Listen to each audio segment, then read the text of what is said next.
मोहनदास करमचंद गांधी जन्म 2 अक्टूबर 1869 निधन 30 जनवरी 1948। जिन्हें महात्मा गांधी के नाम से भी जाना जाता है, 39 भारत एवं भारतीय स्वतंत्रता आंदोलन के एक प्रमुख राजनीतिक एवं आध्यात्मिक नेता थे। वे सत्याग्रह, व्यापक सविनय अवज्ञा के माध्यम से अत्याचार के प्रतिकार के अग्रणी नेता थे। उनकी इस अवधारणा की नींव संपूर्ण अहिंसा के सिद्धांत पर रखी गई थी, जिसने भारत को भारतीय स्वतंत्रता संग्राम दिलाकर पूरे विश्व में जनता के नागरिक अधिकारों एवं स्वतंत्रता के प्रति आंदोलन के लिए प्रेरित किया। उन्हें संसार में साधारण जनता महात्मा गांधी के नाम से जानती है। संस्कृत भाषा में महात्मा अथवा महान आत्मा एक सम्मान सूचक शब्द है।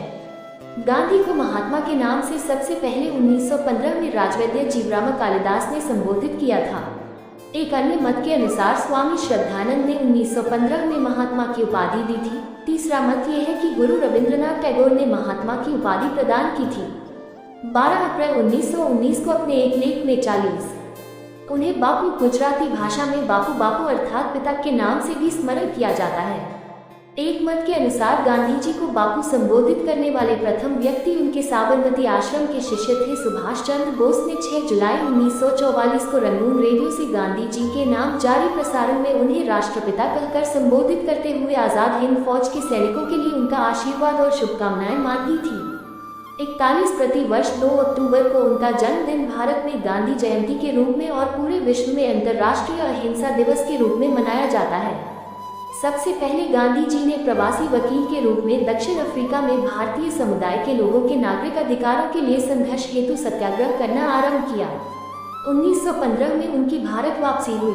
42 उसके बाद उन्होंने यहाँ के किसानों, श्रमिकों और नगरीय श्रमिकों को अत्यधिक भूमि कर और भेदभाव के विरुद्ध आवाज उठाने के लिए एकजुट किया। 1921 में भारतीय राष्ट्रीय कांग्रेस की बागडोर संभालने के बाद उन्होंने देश भर में दरिद्रता से मुक्ति दिलाने, महिलाओं के अधिकारों का विस्तार, धार्मिक एवं जातीय एकता का निर्माण व आत्मनिर्भरता के लिए अस्पृश्यता के विरोध में अनेकों कार्यक्रम चलाए। इन सब में विदेशी राज से मुक्ति दिलाने वाला स्वराज की प्राप्ति वाला कार्यक्रम ही प्रमुख था। गांधी जी ने ब्रिटिश सरकार द्वारा भारतीयों पर लगाए गए लवण कर के विरोध में 1930 में नमक सत्याग्रह और इसके बाद 1942 में अंग्रेजों भारत छोड़ो आंदोलन से विशेष विख्याति प्राप्त की। दक्षिण अफ्रीका और भारत में विभिन्न अवसरों पर कई वर्षों तक उन्हें कारागृह में भी रहना पड़ा। गांधी जी ने सभी परिस्थितियों में अहिंसा और सत्य का पालन किया और सभी को इनका पालन करने के लिए वकालत भी की। उन्होंने साबरमती आश्रम में अपना जीवन बिताया और परंपरागत भारतीय पोशाक धोती व सूत से बनी शाल पहनी, जिसे वे स्वयं चरखे पर सूत काटकर हाथ से बनाते थे। उन्होंने सादा शाकाहारी भोजन खाया और आत्मशुद्धि के लिए लंबे लंबे उपवास रखे।